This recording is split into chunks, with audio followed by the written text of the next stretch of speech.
or a poster session or a presentation. And so I gather data about that. And so as I became, part of this project, I also thought, well, there are things that we can do in the design of the program that could maximize this experience. And from UDL, we have, as a foundation that we want to develop learning. Well, they say expert learners. I like learning expertise because it's a continual thing. It's not that something that we achieve. And one of the things that you can do in self-directed learning is to be setting a goal. And so I incorporated goal setting as part of the program. And so I'm going to share a little bit about how that I apply that.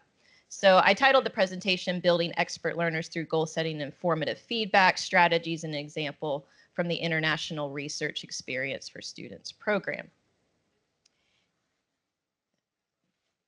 And it was working. You might have hit it. Yeah.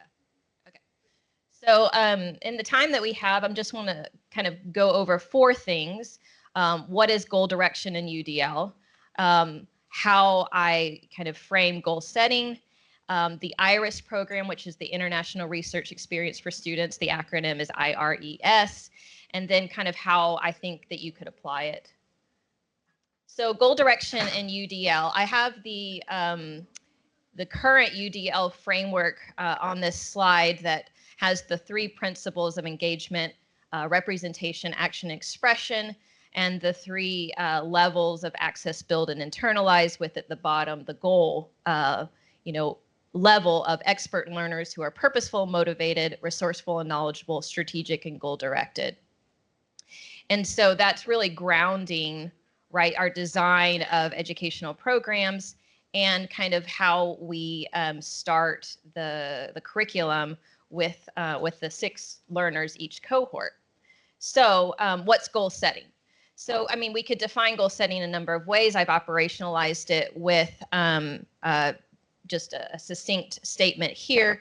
Goal setting is a strategic planning component of executive functioning in which long-term goals are broken into short-term goals that learners can attain and build upon.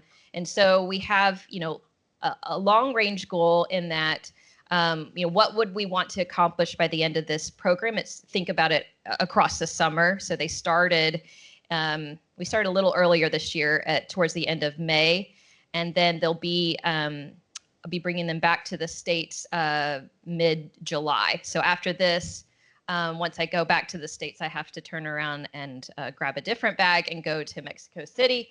And then at the end of that week and a half, I'll bring the students back to the States. So over those about 10 weeks, what do they want to accomplish? And then breaking that down into short-term goals to get there. So that's kind of in a gist what goal setting is. And there's different strategies for breaking things down into things that, into those short-term goals that can be attainable.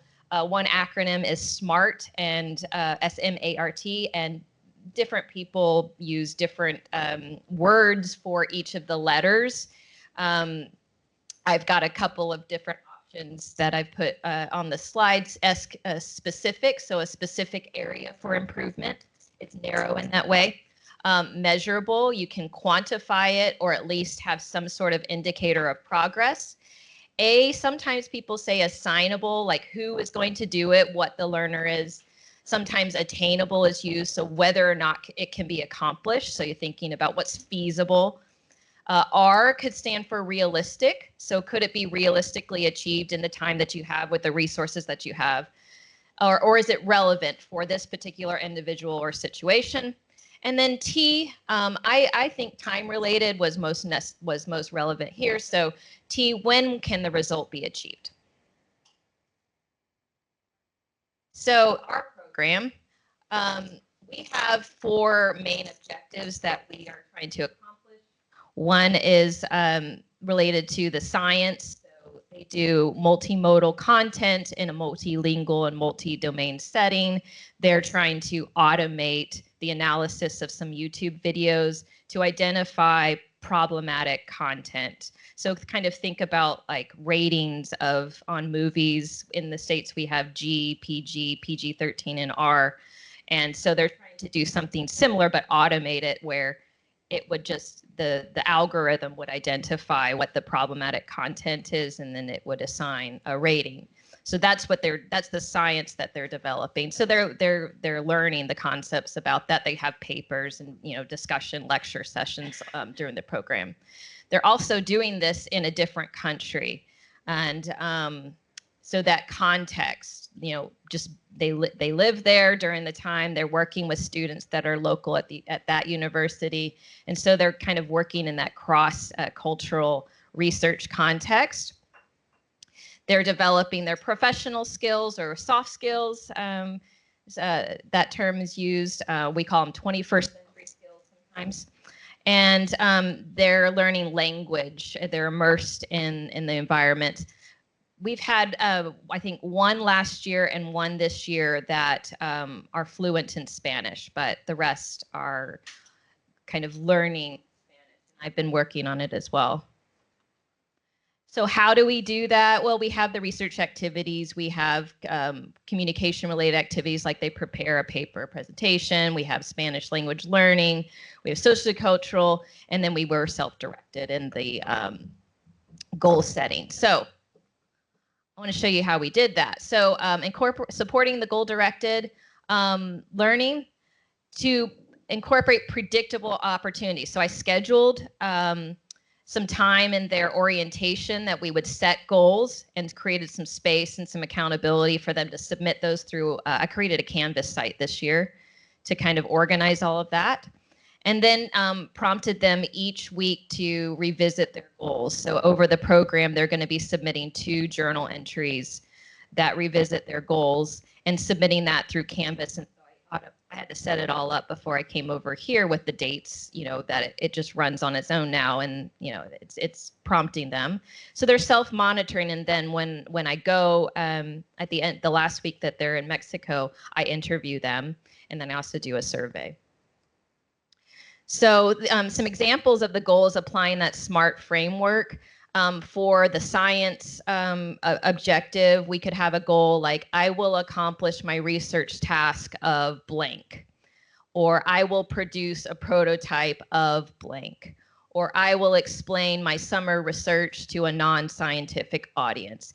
So these are just some examples where you can see that they're very narrow. You can have multiple goals, and you can have things that would be feasible, realistic, and relevant in the program. And so the journaling is a way that they can self-monitor, they can self-regulate, they can revisit, and I can also analyze their journal entries because I have a ethics approval protocol in place, and I gather themes about what I'm seeing in their reflections.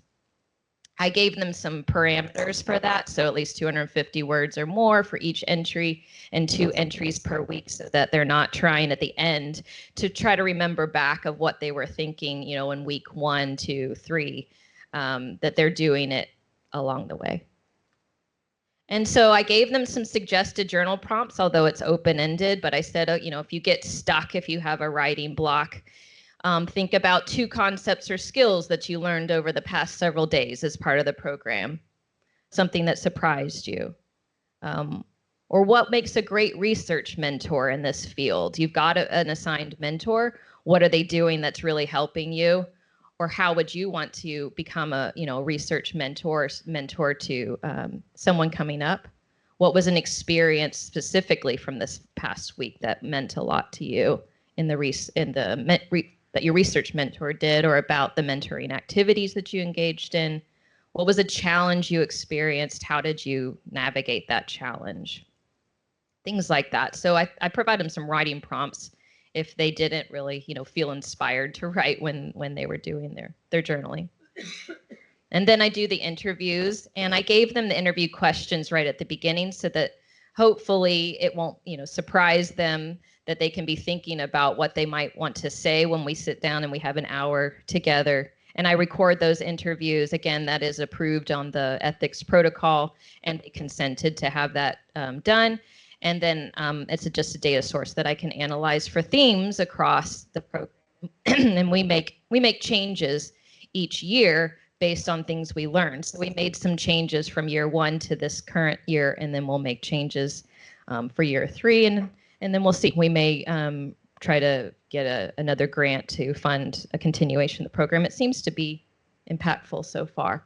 So I asked things about describe the outcomes or goals that you had at the beginning of the program, and what did you accomplish? Kind of summarizing that. Were there things that you accomplished that you didn't plan on? You know, there could be some things that kind of came out. And what you reflect on those journal logs. So take the space to look back over them and choose one of the entries and elaborate more on what you wrote. How do you plan to continue to develop in the area of cultural competence, specifically, you know, working in this intercultural setting? So goal setting, you know, again, is that foundation for UDL.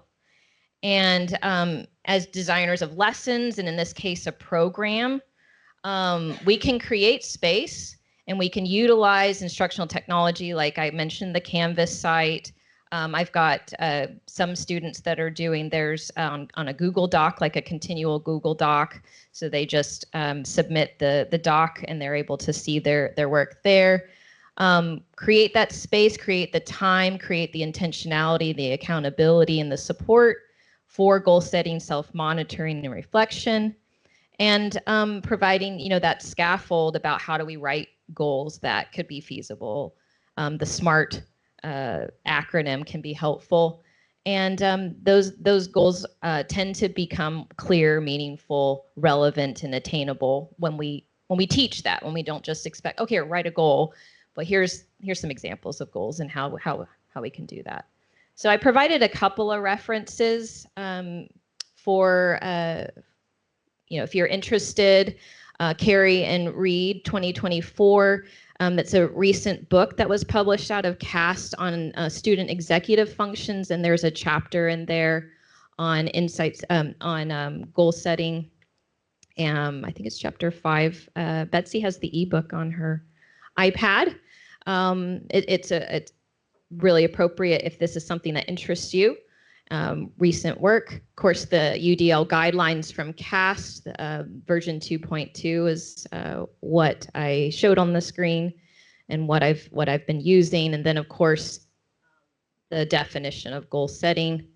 And I have the reference, Improving Inclusive Education Through Universal Design for Learning was the name of the article that came from.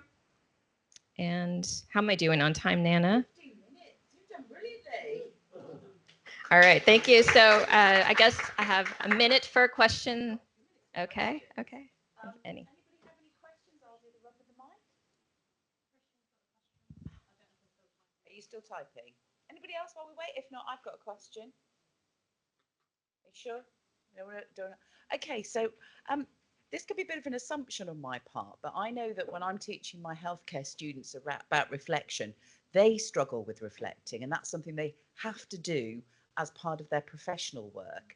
How did you find working with scientists and computer people and encouraging them to actually reflect on their progress? So I think that's part of that design that I shared in providing the prompts and providing the heads up that this is coming and this is built into the program and it won't just surprise them. And so, you know, planting the seed and then giving it time to develop, giving examples and modeling what this looks like. When I say reflection, when I say, you know, journaling, what do I mean by that? And so just not assuming that my conception of what this is going to be what comes to their mind, because they come into the program not I think being drawn by the science part of it, and then some of these other soft skill and outcomes of it are not really what they were what they searched for. But it's I think being planful about it and providing the resources and the examples and the time and the space has been helpful. And yeah, it's a small group. So I said it's cohorts of 6. And so that makes it like very feasible to have the time, and, you know, I can manage it. And then my colleagues, we have 2 in Mexico and 3 in the States. So 5 faculty for 6 students. You know, there's a lot of relationship building that's happening with these students over the program that they're enrolled. So that's been our approach. I know that there could be other ways that you could do that. Yeah.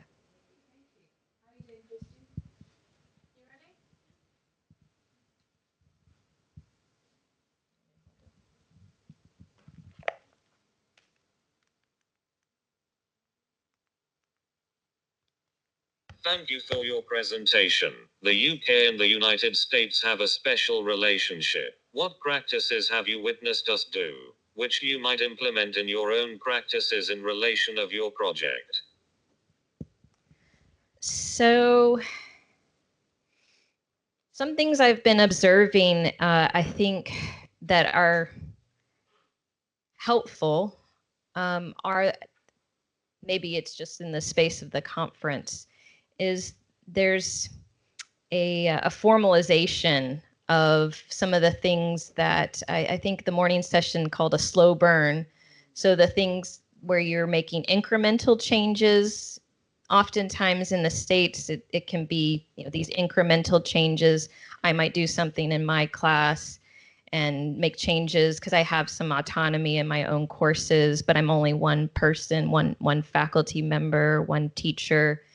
Whereas what I've been seeing lately here is that there's more formalization of it in like strategy, policy, and I think that in the States it's more pluralism. You know, a lot of different ways that people approach things and do things, and there's not. I mean, even education is operated by the states, by the 50 states, not, we have a U.S. Department of Education, but very different in each state, and then within the states, in each district and school. And so that plurality, I think, is very different.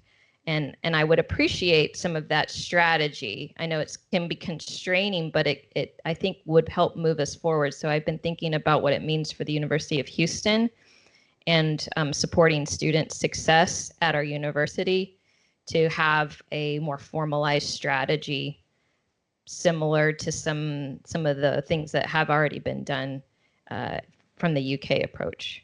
But we are also, I haven't seen so much the technology here, I will say. I think that we are dabbling more with the technology, and I'm in a very urban setting in Houston. So yeah, I haven't had pushback for using technology. I think we're embracing various technologies and incorporation of AI, artificial intelligence and machine learning, and emerging technologies like simulation in a lot of what we're doing. So, so yeah, I think the formalization, the structure, the policy direction is something that I'm taking away from this experience. Okay, on to the next one. Ashna is saying paybacks for the questions that I gave her. All right. Thank you very much. Thank you very much. Right. Okay. Oh, that's okay. Thank you. Gurpreet. I'll let you introduce yourself and describe the beautiful thing you're wearing. Thank you. Hi, everyone. I would say namaste, everyone. My name is Gurpreet and I'm from India. I'm a special educator working at the Shri Ram School, which is in New Delhi. I'm sorry, I'll just, yeah. So I think Sorry, I won't. I have a lot of slides, but I won't. I stick to my time limit. Thank you for giving me that heads up. So I'll be sharing about the journey of the Shriram School with the UDL and inclusive education. Just a bit of background that I want to tell you. I'm here for this conference, and this is my first international conference that I'm attending. And there's so much that I've learned about UDL. But back in my country, I think people are are not talking so much how so far that I've attended in the conference here right now. But I think a lot of takeaway from this conference, and definitely I think that ignites that fire inside me that I have to go back to my place and, tell people more about it, because there's so much good work going on in this thing.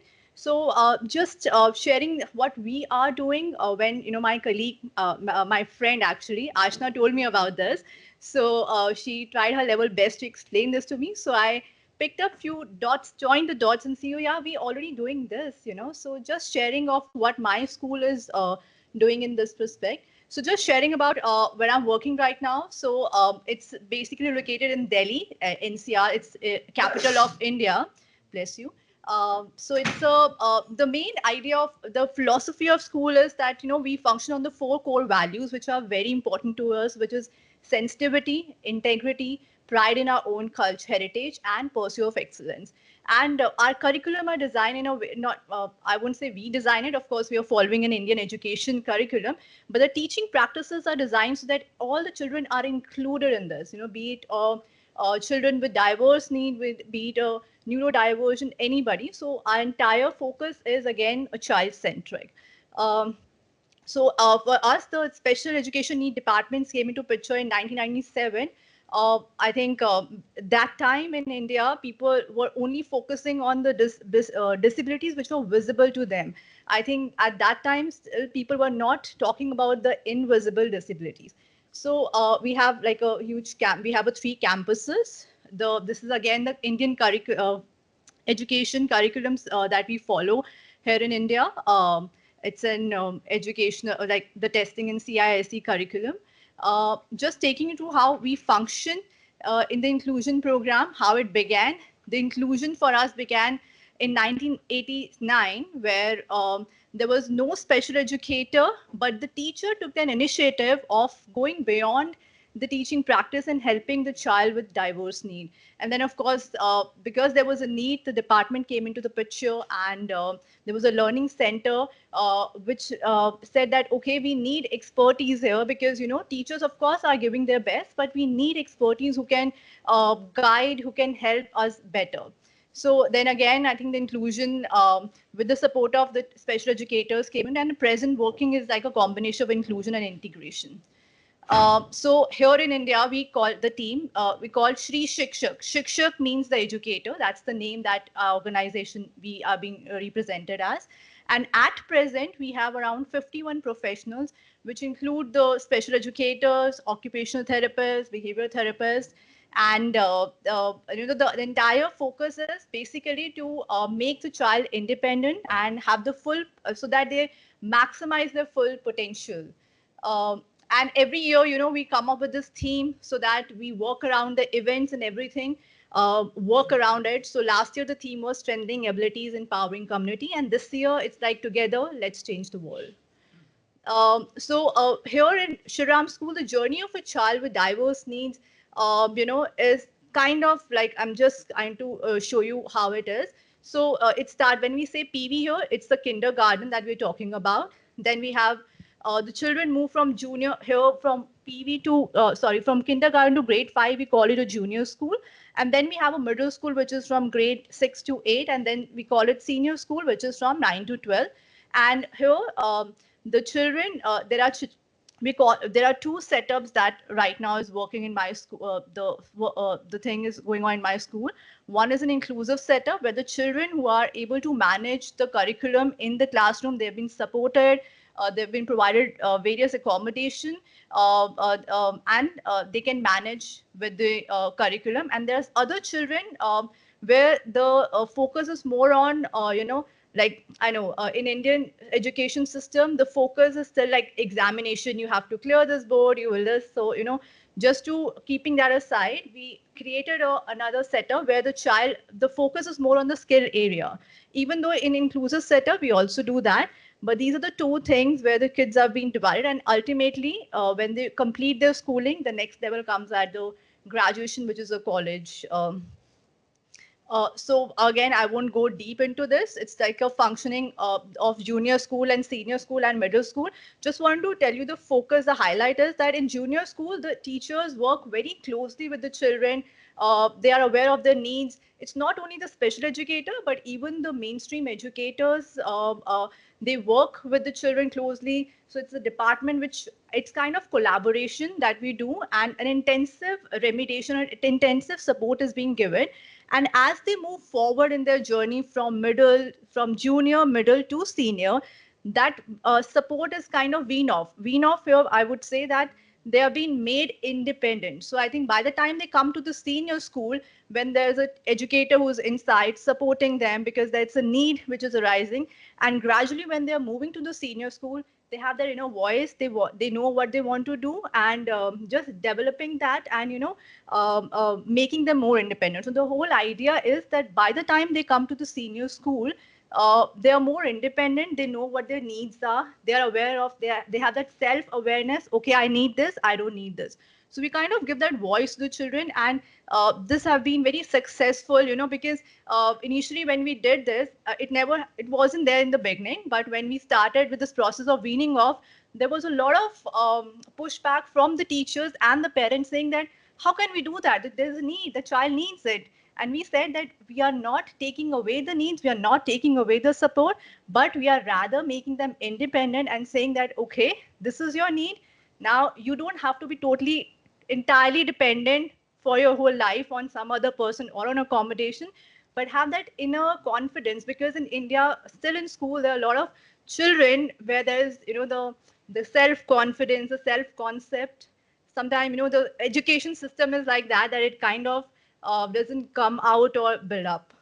So these are some of the teaching apps that I've been using, and I'm so grateful to my school because it's not only the special educators who are using these apps, but the mainstream educators, the teachers who are teaching inside the classroom. We got a proper training for them. We have a follow-up trainings for them, how are we using. So every lesson plan or whatever lesson we are planning, we had to kind of accommodate all these, and it's actually working so well, whether be it for our children with a diverse need or any other child. So it is working very well. So I think just there's this, I can skip. It's just there was this video. Okay, sorry, I did. Okay, it was about the immersive reader. There's this, I don't know how to switch it on. It's okay. Basically, this video showed about how the immersive reader really helps the child, and how we train the child to use that, and it really made a difference. So this was this video, but it's not playing. It's okay. I'll move to the next one. Then next is the next initiative that we at the school that we're doing is inclusive dunya. Dunya is like a world, inclusive world, where we are empowering the senior children to be a champion of inclusion. Because when we're talking about inclusion, it's not only by the educators, or educators are doing it. I think the student needs to have that voice. They need to be empathized. We collaborated with one of the organization where the children were trained for 4 weeks, and then they went inside the classroom and conducted the session for middle school children. And I was a part of this these session, and they were absolutely amazing. I think the kind of perception the children were giving in the middle school, how for them what inclusion actually means. That so what are their views on inclusion. They have very beautiful ideas which came out of these sessions, and these are a continuous sessions which are conducted. It's more like a peer tutoring. You are looking at your seniors, they are like a role model to you. So yeah, they were pretty well conducted. And then this is like a flagship event. We call it Shri Saksham. Saksham is like in English we call abilities. So here it's a beautiful example of how not only the children with diverse need, but the children, other children who are in the school, they all come together and make this event happen. So it's like we create a small, so during the life skill classes, they create a small things, and then we put up an event where they kind of, it's like a bake sale, but it's not only related to the eating thing, but there are a lot of different handcraft things which are being sent, and children get the hands of, communication when they are in that, when they are doing this event, how to communicate. There are a lot of skills which are being taken. This is like an entire year. So we start this in the beginning of the year, and the end during December time, we put up this event. So this is an amazing collaboration where even the mainstream children comes and help us a lot about it. Again, there's a small video of how the work goes behind, but I think we can find. I just.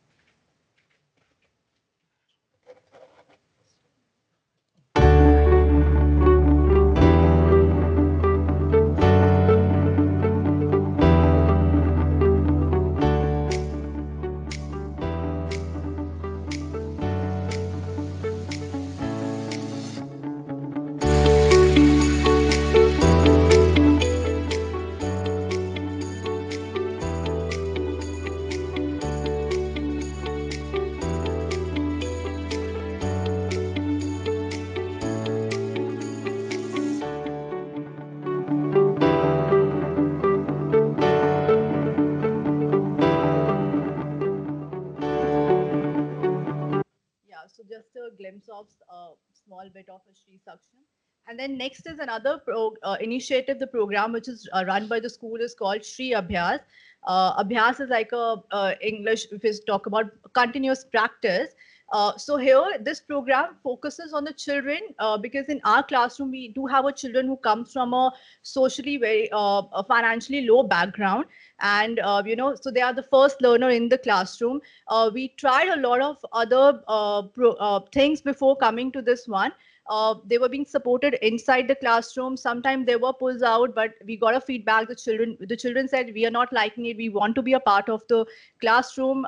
So I think this was another initiative where the children, so the entire day they are in the classroom learning with their peer.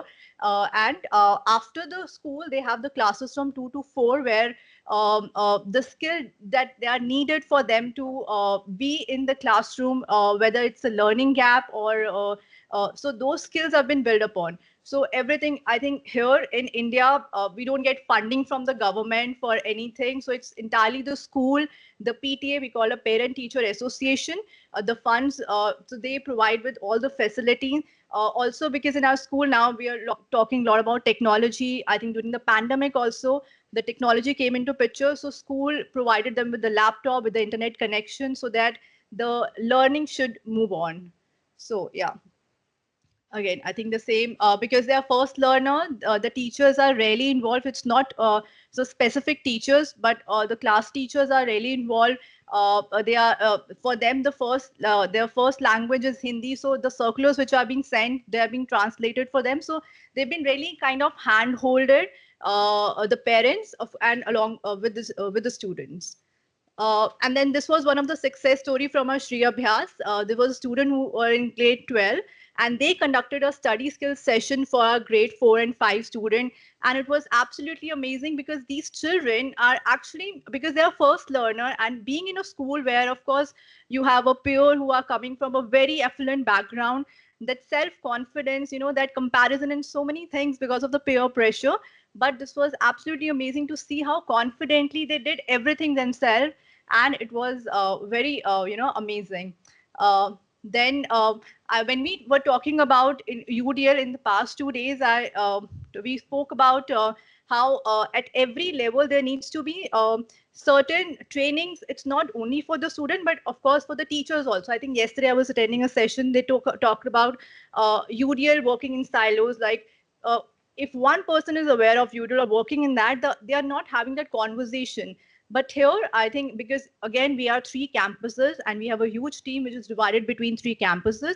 We have this initiative of sharing the strategies that work for us, and we share it across with the teachers so that they can, implement the same. So it's like a collaboration and sharing what you are doing, the best practice with each other. And we also collaborate with a lot of organizations with work in the field of disability, just to have an idea of how it is going on, like in their system, and picking up the best practice from their place. And we also do the Coffee Connect, and again, amazing initiative where I think we don't, the center of conversation here is not the child, but the parent, because we want to know how are they feeling when we talk about being emotional, that, because the mental awareness health is so much at thing. So as a parent of child with diverse need, they have a lot to share. So I think when we had these Coffee Connect, it was so nice to see the other side of the parent, because they had so much to share, which initially we would not do that during the meetings and all. And of course, training of educator, which is again an ongoing process for us. Bonding session within our team, and when we do a bonding session, we go outside the school. This, I think, we went to one cafe which is there in Delhi. It's called Echoes, where the entire staff is deaf and blind, and they run that entire cafe. So it's like a nice bonding session for us. And again, at the same time, being more moving out and seeing what all things are available. And this is some few data from our children who have been presently, in different setting. And this is the percentage, the curriculum, they, the examination that they pass. So this is the data from the last 3 years, or 2019. Some of them are presently doing very well in, different areas. So. Yeah, so I think overall, if I talk about the inclusion program at my school, and also considering the principle of UDL, it is, I would not say that we are fully there. Of course, it's the learning process, it's an ongoing process, but we are trying our level best. And of course, after this workshop, I think I'm more motivated to do well in this, and, take some things that we can implement back in our city. So yeah, thank you. Sorry. Oh. Thank you, thank you.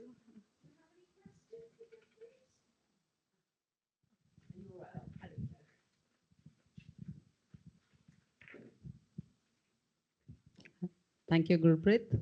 That was an amazing presentation. And what a vivid show of what you're doing.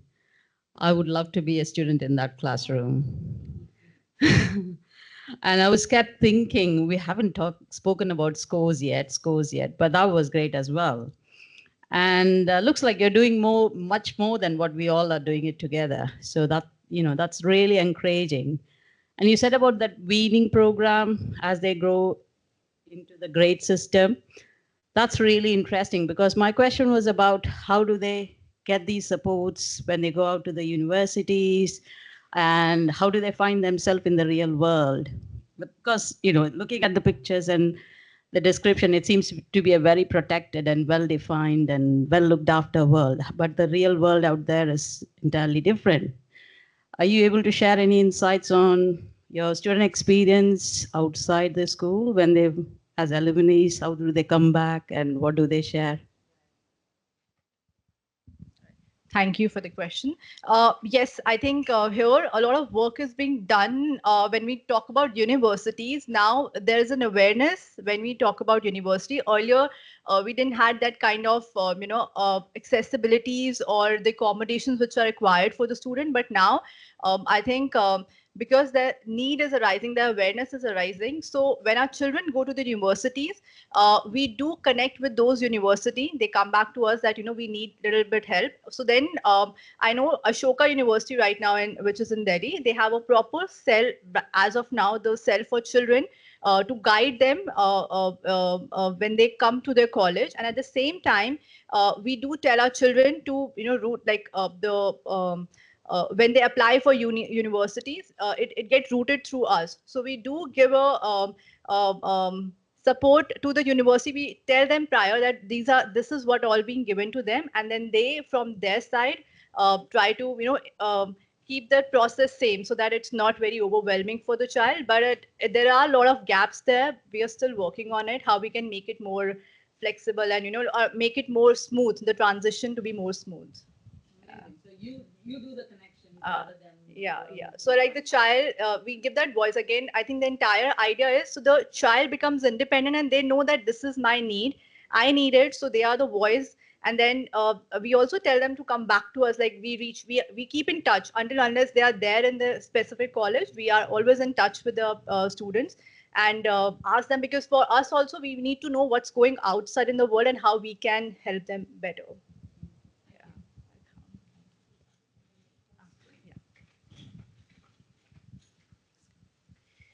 Thank you. That was very inspirational and a lot of information in such a short period of time.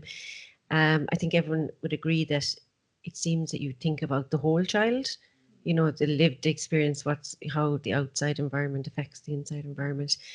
And there was lots of strategies and inclusive practices that you really consider.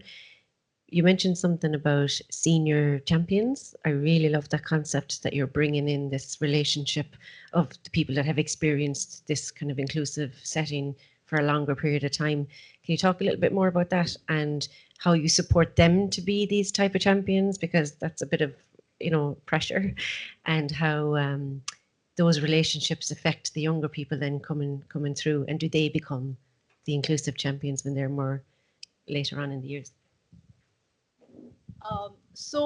I think we for the champion, because we need some bit of maturity. So when the students who are in like 11 or 12th grader, we kind of like an application which goes out which says that we have this program, so they sign up for it, and there's a training which happens. We have collaborated with the external agency, so they do a training for our children. They you know, it's like a 4-week training, an online training, which tells the children how. First, I think first thing is to empathize and accept, to make them aware that these are what are challenges or what is going on, and then kind of create that thought process,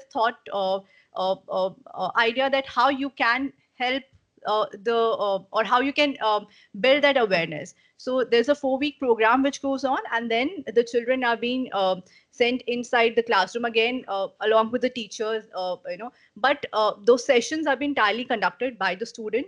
And then I think we give them the freedom of conducting the session, that how they want to take it forward. So so in different classroom, we usually in the middle, so in grade 6 we have around 5 section, and similarly in grade 7 and 8. So they move on to a different classroom, and this is being done I think twice a year. So you know, it's so that it's not like a just once in a year. It's the practicing being done. And then, of course, to our surprise, the children who are like junior kids who have done this session, and they've seen the, you know, the seniors coming and doing the session for them, that we've seen a kind of change in them, because, you know, in middle school, you know, the adolescents children, they do get sometimes mean, or, you know, they do all the stuff. But when they attend those sessions, the thought process, the kind of information they share, that's like, wow, like, you know, a middle school child, it kind of change a bit. I won't say a total train, but a bit of transformation that happened. They are more sensitive towards the needs of other child. And so, yeah. So I think it just started like a year back, this program. So we are still in pipeline on this, yeah.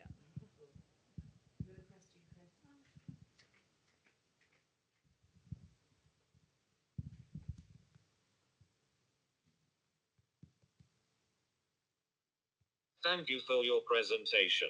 Is there any chance to the children to share their own experiences to improve and develop the overall student experience?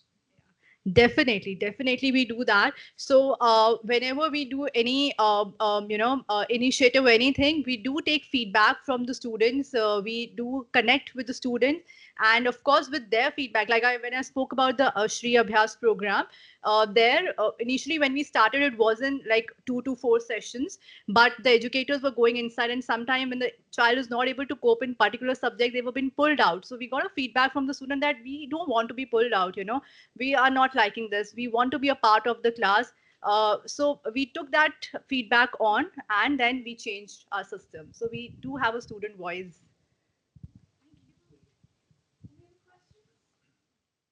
Thank you. Timekeeping.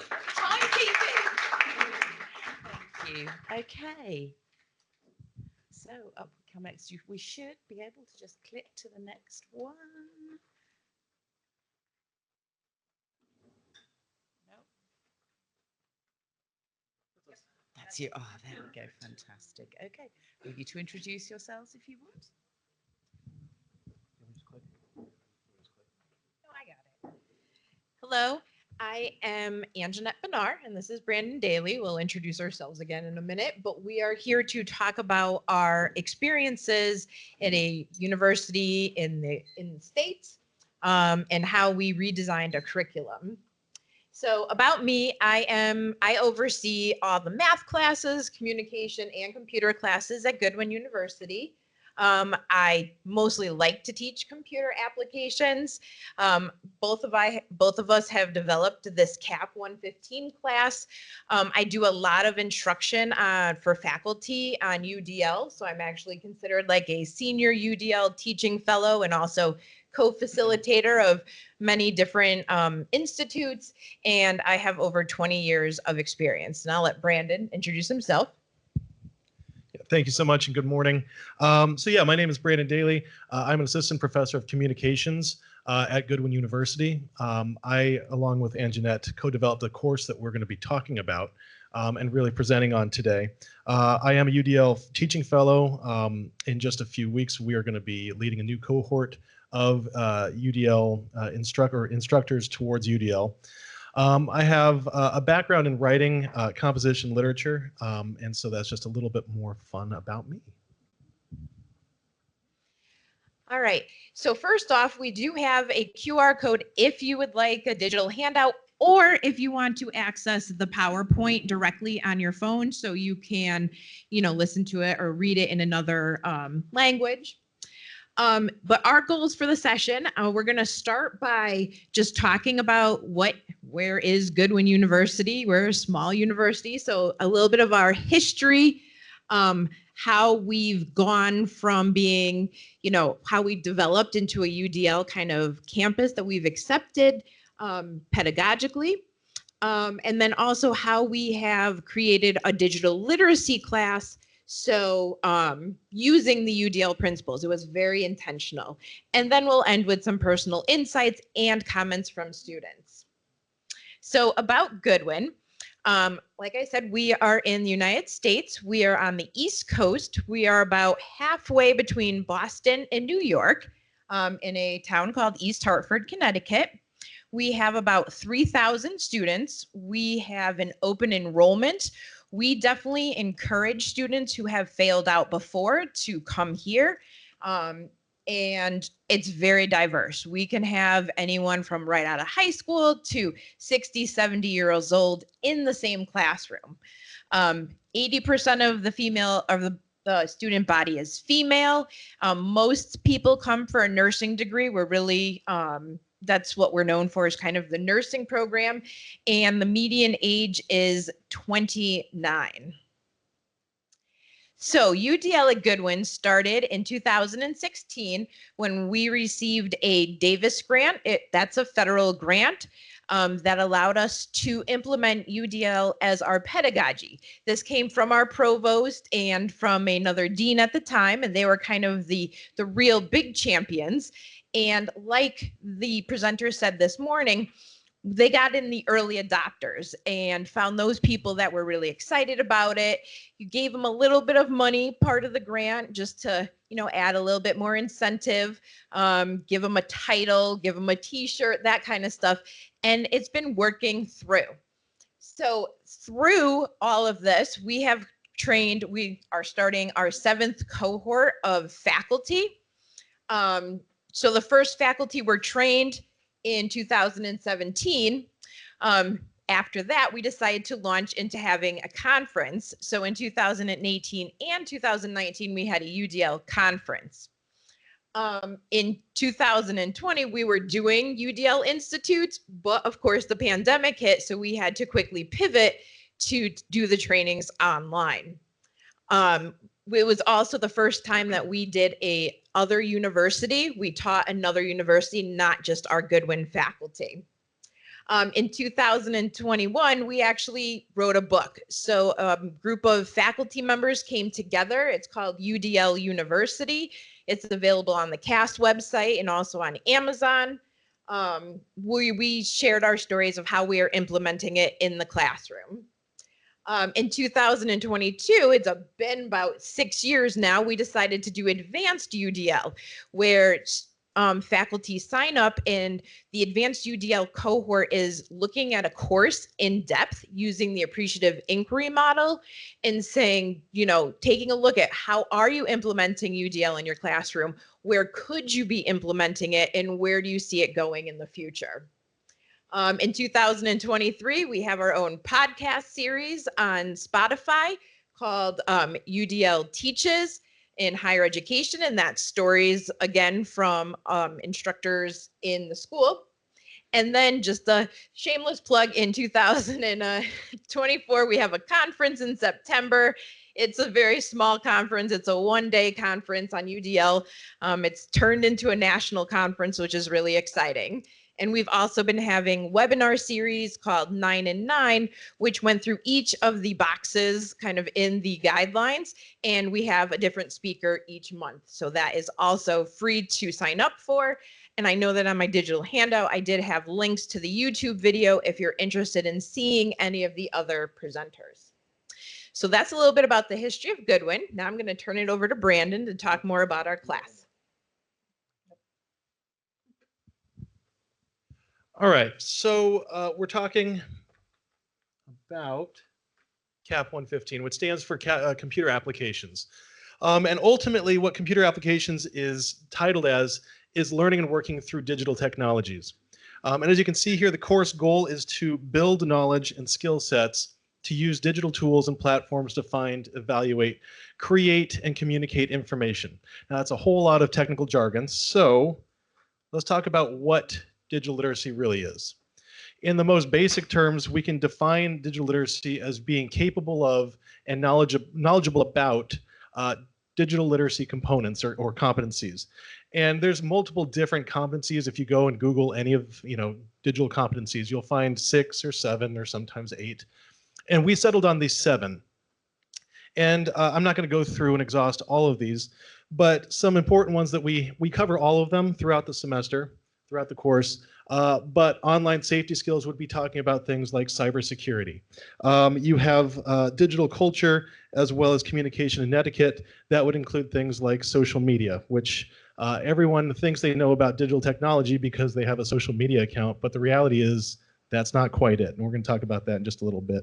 And then finding information, we talk about digital research, how to use database research, how to use the internet effectively for your computer needs. Now I want to go back here real quick though and talk about what makes Goodwin a little bit more unique. At least we think it's unique, especially after hearing all of your fantastic courses and schools and colleges and universities. But one thing that's really unique is that we are primarily an online course or online school. I don't know the exact number, but I would guess somewhere around 70 to 75% of our courses are offered online. And that's not something that was how it was from the beginning. That was a post-pandemic kind of ripple effect. The other thing is that we do offer on-ground courses. We offer this course on-ground. We also offer it online, synchronously and asynchronously. And we also offer it in a 15-week normal semester course or in a 7-week expedited course or a half semester course. So we are dealing with multiple different variations of the same course and then getting that information across. Now, we go through this and we're talking about this at a UDL conference because ultimately the truth is that not everyone has the proper skills or knowledge to thrive in the digital world, and we have to accept the fact that we live in a digital world. I mean, if we just look out here, people are on their phones, and I'm not calling anybody out, but computers, phones, tablets, right? I'm using tablet as my note guide, okay? We're doing this here, we're streaming. So to be an effective member of society, we have to be capable and knowledgeable of that digital world. Oh, I do have it, okay. And this leads us to the digital divide, which Khan et al. Kind of defines and talks about. And Khan et al. Says that basically digital inequalities persist in terms of information and communication technology access, usage and skills, and outcomes. And this threatens the sustainable development of civil society. And so when we see the words, threatens the sustainable development of civil societies, we see that this is a really important concept. And this is something that we've found, that we have these inequalities. We have these discrepancies in our student population. We also have these discrepancies within the greater population of people. And so we realize the importance of kind of addressing these issues and teaching these issues, and that's kind of what led us to CAP 115.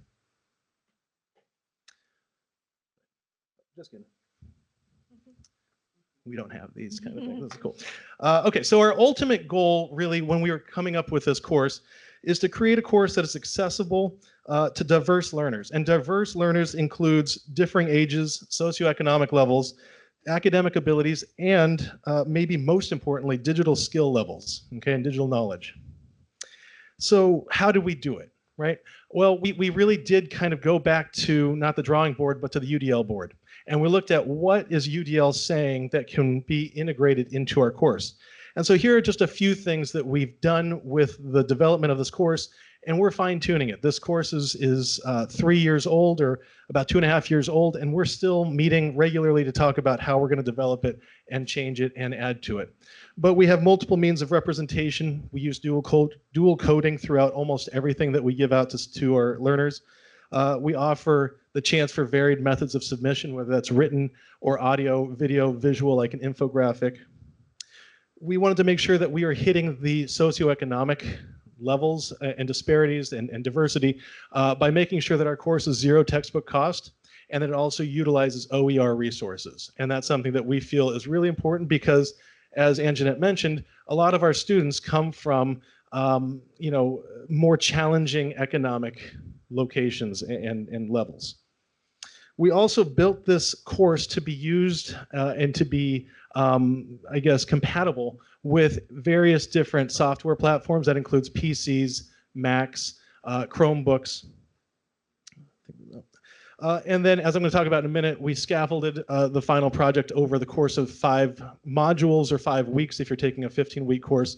And we realized the importance of scaffolding, and ultimately, that's one thing that we really wanted to focus on, is to give the students and learners the chance to develop their thoughts over time as opposed to just throwing it at the wall. And the other thing that we do offer, and that I really offer, I know personally, is that when I'm teaching an on-ground class, I'm making sure that I give plenty of work time and available time to students and to learners. We teach in a computer classroom so that the students and the learners can actually start working on their material, their homework, whatever you want to call it.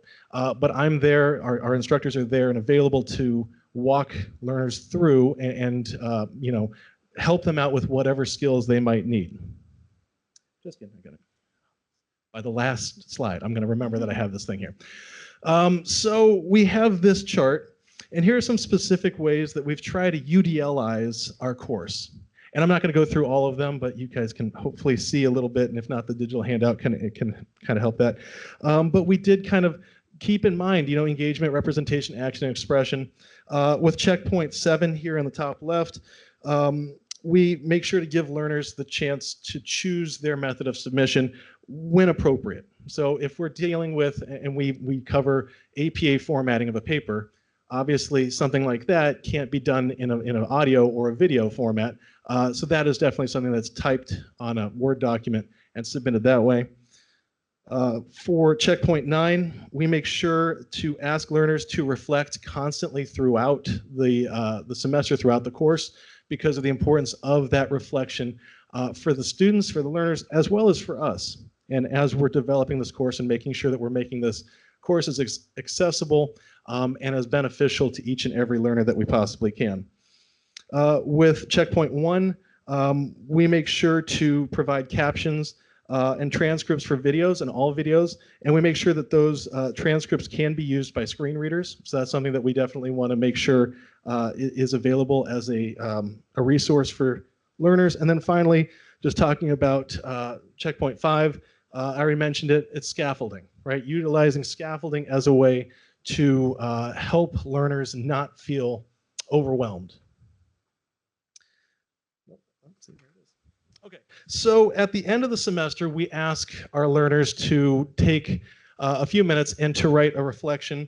And this is just 3 of, I mean, at this point, hundreds of reflections that we've had. But here are just 3 that we kind of think stand out. and kind of speak to the importance of this course, but also to the importance of the need for this course, right, in the bigger picture. But KS stated that this class is relevant to the technological times that we live in, which I think is kind of a given. EH says that some form of this class should be available to all students in any college program. And I have taken on that hat and that crusade, because I think that you know, a course like this, it teaches learners how to use their LMS systems or their LMSs in a way that a lot of learners that we've found kind of get thrown in. We use Canvas. They get thrown into the program, into the semester, and they don't know how to actually upload an assignment, or they don't know exactly how to access the PowerPoints, or whatever it is. I mean, we could go on forever.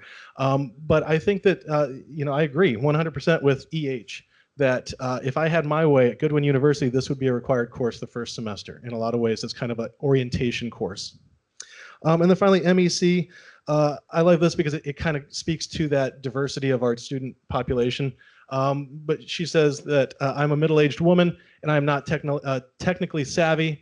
I was intimidated by this course. I only regret that I did not take it much earlier at Goodwin University. And so those really kind of informed our own insights, and our insights are, as I mentioned, developing constantly throughout each and every semester. In fact, on this last Sunday, I'm submitting grades for my first 7-week course for this semester. And so we're constantly talking about how we can provide more beneficial resources to our learners. But here's some things that we kind of take away. Number one, digital literacy is vital for all learners and for learner success throughout a college or a university system. It should be, in our opinion, it should be a required course taken as one of the first classes. I know I've already kind of hit on that. But it's also essential that we are actively meeting, and this is why we're here, right? Meeting the learners halfway, okay? And in doing that, we allow the learners to understand they have choices, they have power, they have autonomy, they also have support, right? It's that blending of those two. And we feel that in doing so, we create accessibility to an important topic and skills that ultimately benefit learners academically, professionally, and personally. So, references, and thank you. We're shooting for 15. We got 17. I'm sorry. Oh, wait. I could keep going. You were so engaged. Just throw it. Oh, we're at 2 minutes left, so if you want to throw it up, go for it. Yeah, thank you. Oh, we heard hurry up.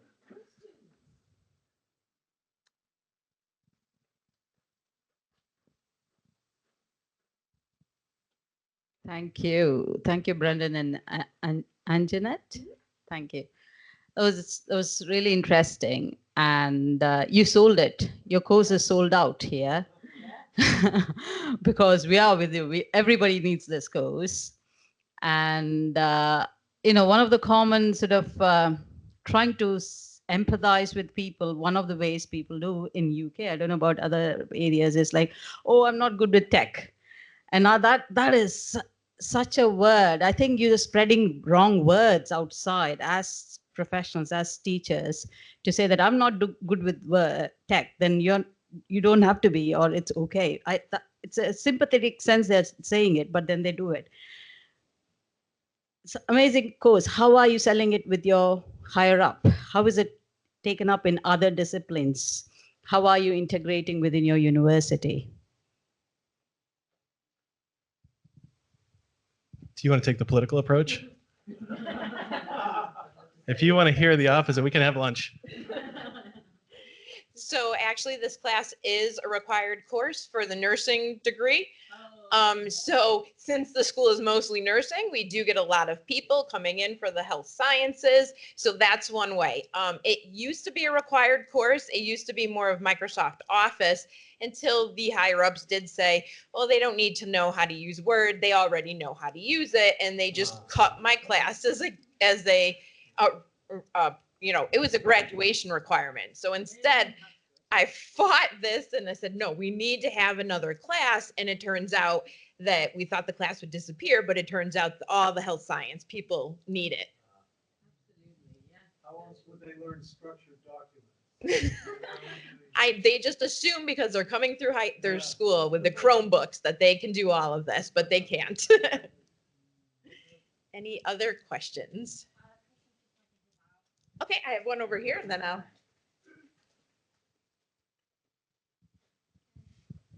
I think I have three questions, but I only remember two now.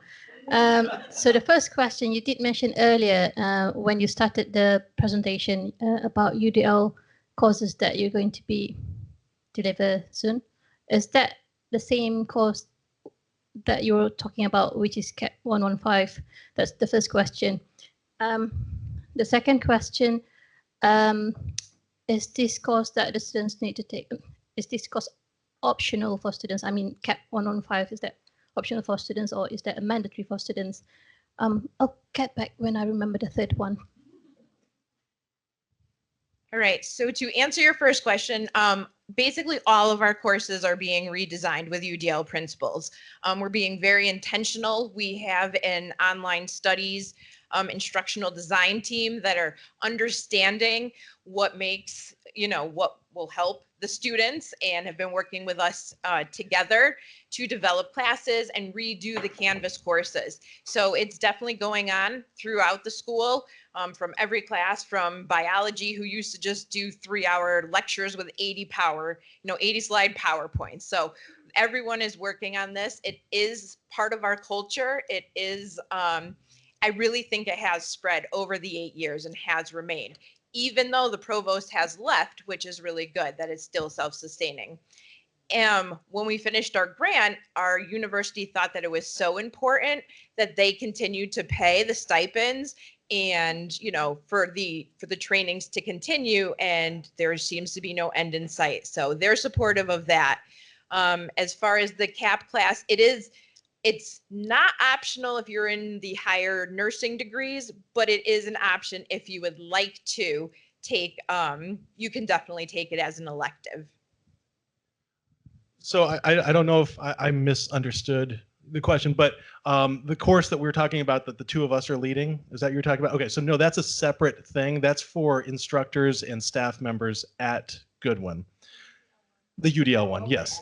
And this is a separate course for students that we offer just through the university. But no, so we are offering 15 to 20 faculty members basically training over the course of 5 to 6 months. And so that's what we're in our 7th cohort of doing that, which is starting, technically it starts today, but we're missing that one. So we're saying next month. But ultimately it's a separate thing, but UDL, it's kind of ripple affecting through everything that we're trying to do at Goodwin, and hopefully we're succeeding in at least part of it. Are you planning to drop that course into the open resource? I mean, she's my boss, so.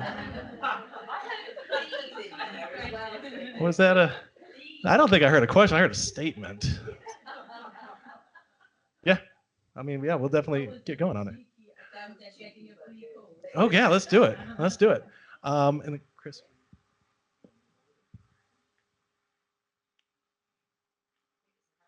Thank you. It was very interesting, particularly for me. The same question as I asked Susie. What have you learned from this conference and will implement in your practices? You want to take it? Well, what I'm taking away is that I don't know enough about UK and European academia. I think that I have learned so much about different approaches to UDL and so much about my understanding of UDL, I'm realizing was so kind of pigeonholed, and there's so many more aspects to it.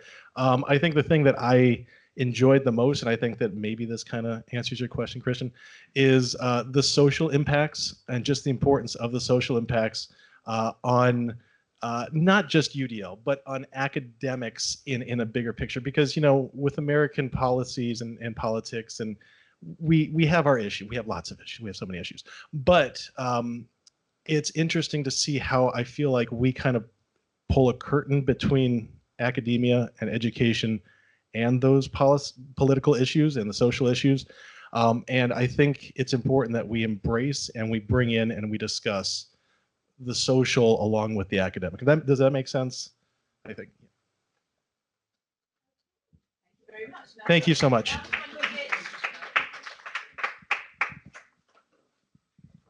So, not being able to say you're not very good with technology, I've got to try and bring in somebody from Finland. So, chat amongst yourself for a moment. Oh, I think Nicole's here. Oh. Ah, Nicole. Hello, can you hear me? Hi. Hello, Nicole. I'm just. Hi. Just going to try and get to be able to see. Oh, look, my lovely technicians come to help me because I'm not very good at tech. Excellent. They don't call me Nana for nothing. So, I've got them on the stream. Yeah. I'm not sure if I could get them on that screen as well.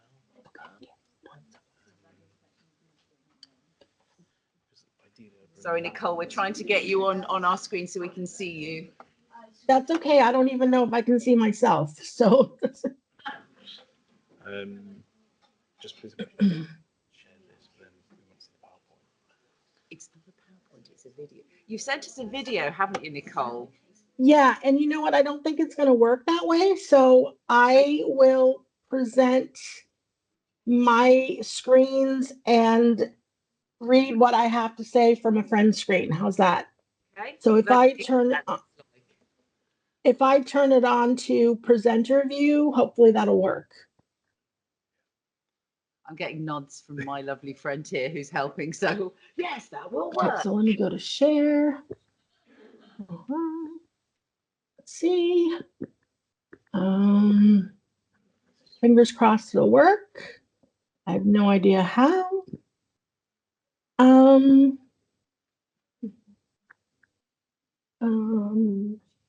Okay, let's see. There we go. Oh. Did something just? So it did. So now we've got to share it into the main room. If I do that. So Nicole, you're currently on screen. You do have a smaller window than. Okay, hold on. Let me open it up. There we go.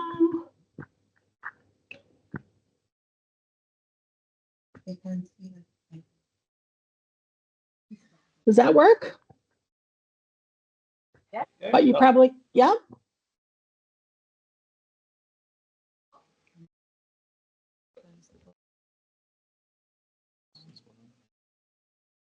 Getting the screen as big as we can.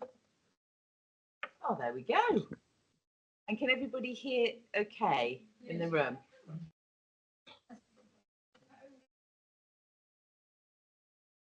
Can everybody hear me okay? I can hear you fine. We can't see you. Have you got your own camera on so we can see you? I do have my own camera on. Let me make sure that I've turned it on because I bet you that I haven't.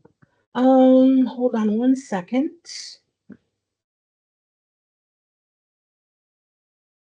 No, that's turning the camera off. Oh, I just did, but it's not picking it up. Let me go to my settings for a minute. Can you see me now? It's got a blank screen at the moment, Nicole. Is someone else? Hold on. At the moment? Let me go to my settings and see if I can. Be aware you're sharing all of your screens with the whole room. Yeah, I'm sorry. I'm just trying to figure out.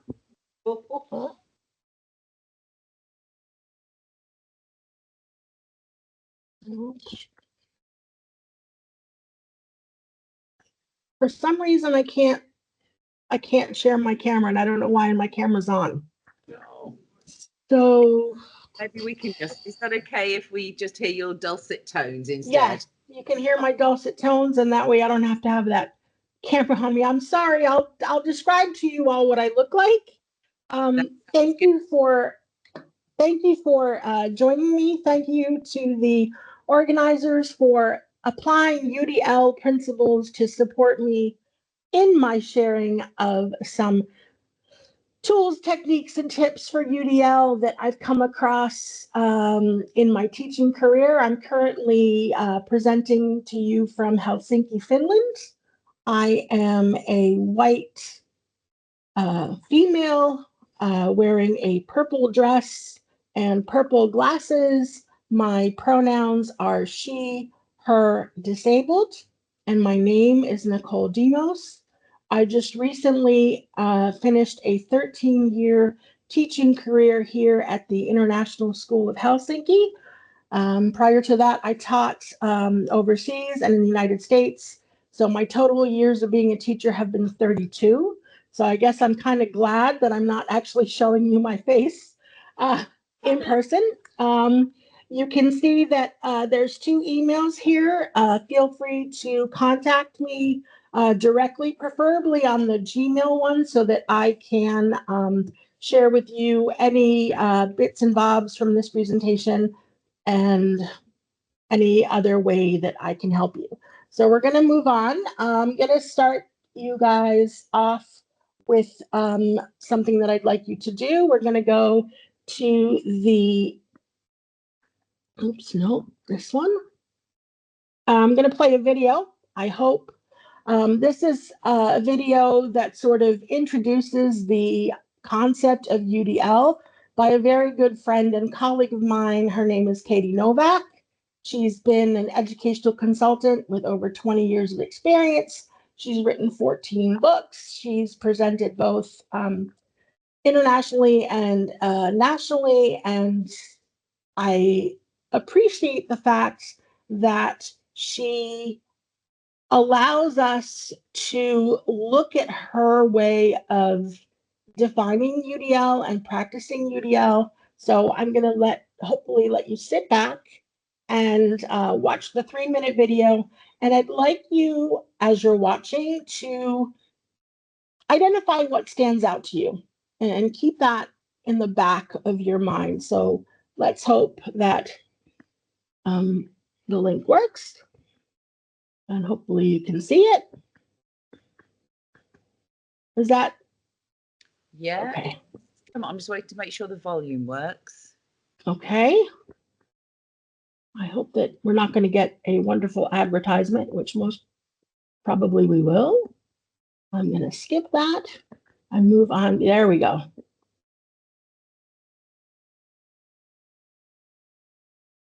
Pause it for a second, Nicole, because we haven't got your volume. Yep. Are you sharing volume at your end? Hi. Need to enable audio. So it's about your end enabling audio. For a minute it was Okay. All right. Thank you. Let me double check.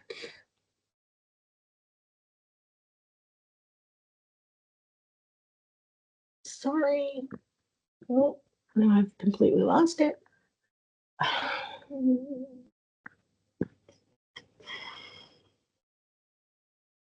It should be working.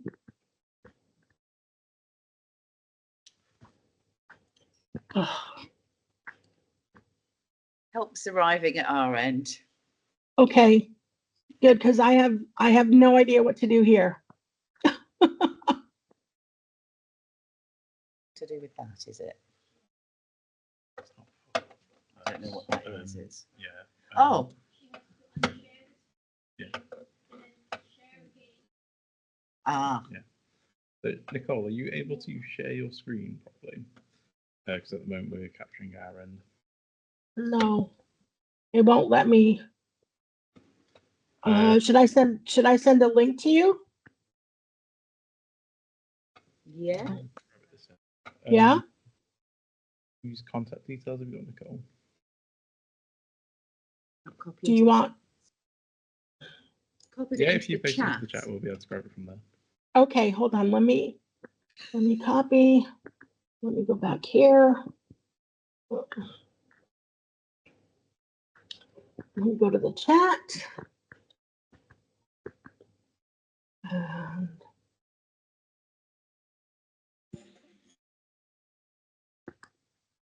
Did you get it? Waiting for it to appear in chat, Nicole. Okay.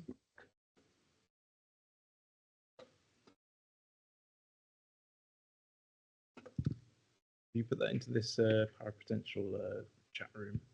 Gone anywhere else? I put it in the chat room that's appearing on my sharing screen.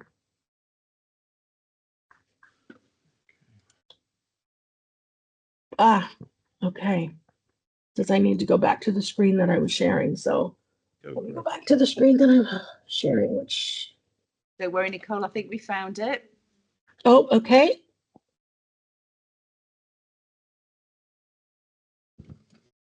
It looks like I'll come back to you as soon as we finish watching it. Okay.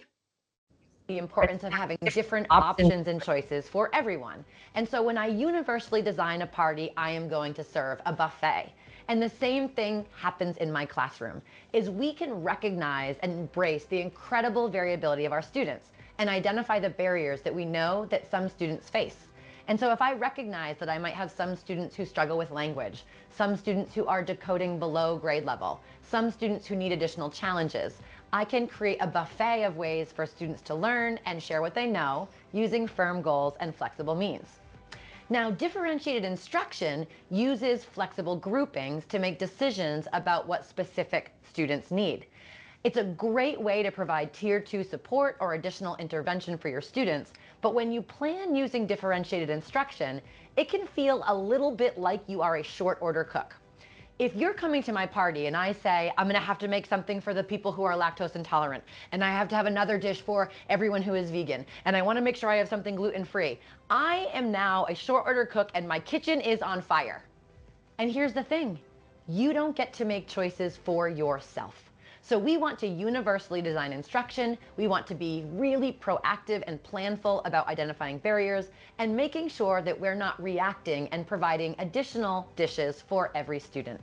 So the next time you feel a little frazzled and on fire with planning because you're worried about every single group of students, take a step back, identify some barriers, and make a flexible buffet and allow learners to self-differentiate and self-direct their learning. Because at a buffet, when everyone makes their own plate and you provide feedback and support those choices, I'm telling you, it is a much better party.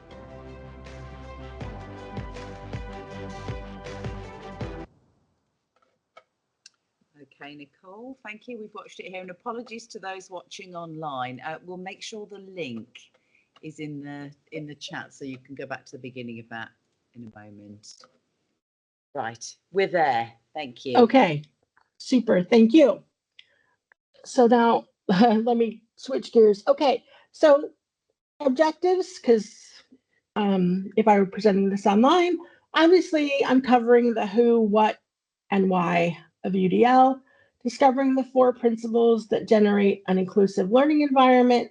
And I'm happy to hear from the people at CAST that there's a new format coming out in July. So my apologies, the slides that you'll see has the previous model.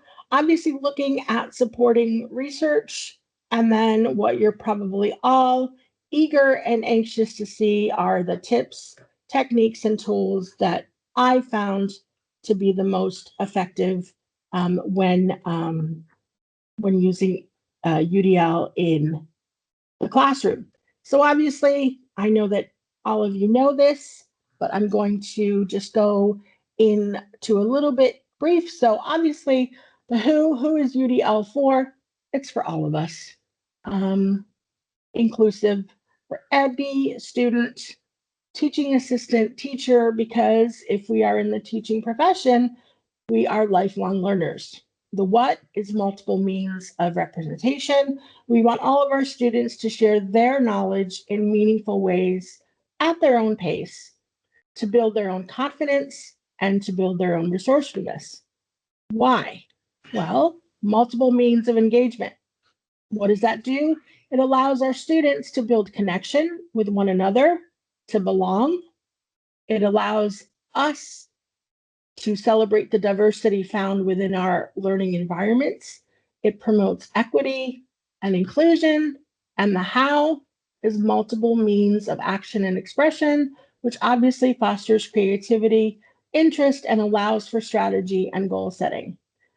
Honestly, the basic premise of all of this is for us to really push ourselves to disengage from the idea of a traditional classroom setting.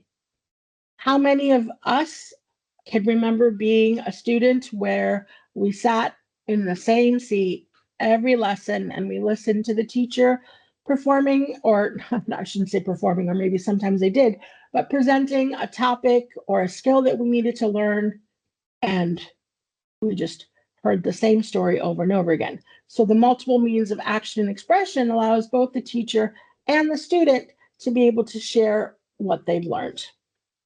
So I'm going to move on to the next slide. The research. Obviously, you will have seen when I said that my pronouns are she, her, disabled.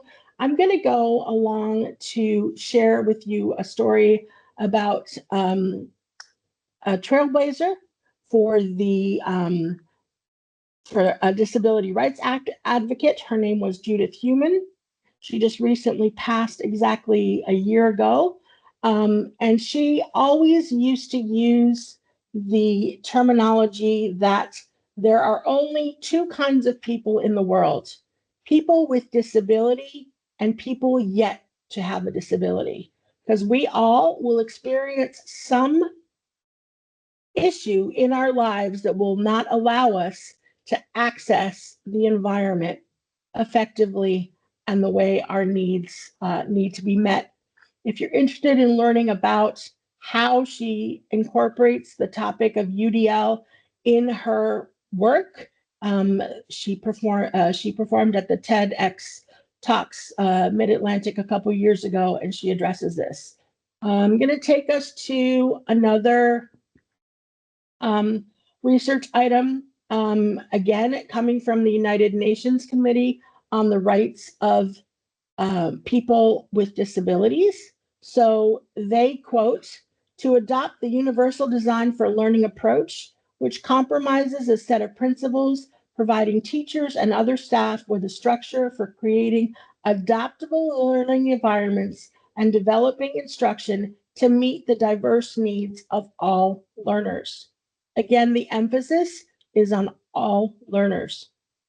Obviously, how does that come to play in areas where maybe there aren't enough resources or enough teachers or administrators or other members of the community to support this? Is that's where we come into play by providing those opportunities so that everyone can have access to an equal and inclusive education. And then bringing it back to the last principle, again, from the United Nations Sustainability Goals. It's goal number 4, the little figure reading the book.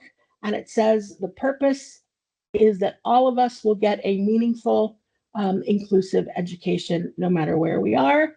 And the last link is actually an article, which is a systemic review of which is a systemic review of literature and meta-analysis about UDL, and it's relatively recent in 2023, sorry. There's the research, but here's the one that I think you're the one that you're looking for. So it's, I said before, taking risks and moving away from traditional means. How do we do that? Well, if most of us are teachers, one of the first things we do is we figure out how we how our students will access the classroom space. What kind of classroom environment are we going to create? Very fortunate to have worked in Finland, even though it was an international school. We got rid of the traditional every child sits at a desk. Does that mean that there weren't desks in the room? Sure. But it wasn't a row of desks. We have our students can sit on cushions, or we even had those plastic, I guess they would be using physical therapy balls, especially for those kids that were really, really antsy. We took our classrooms outside, we created other learning spaces. In that sense,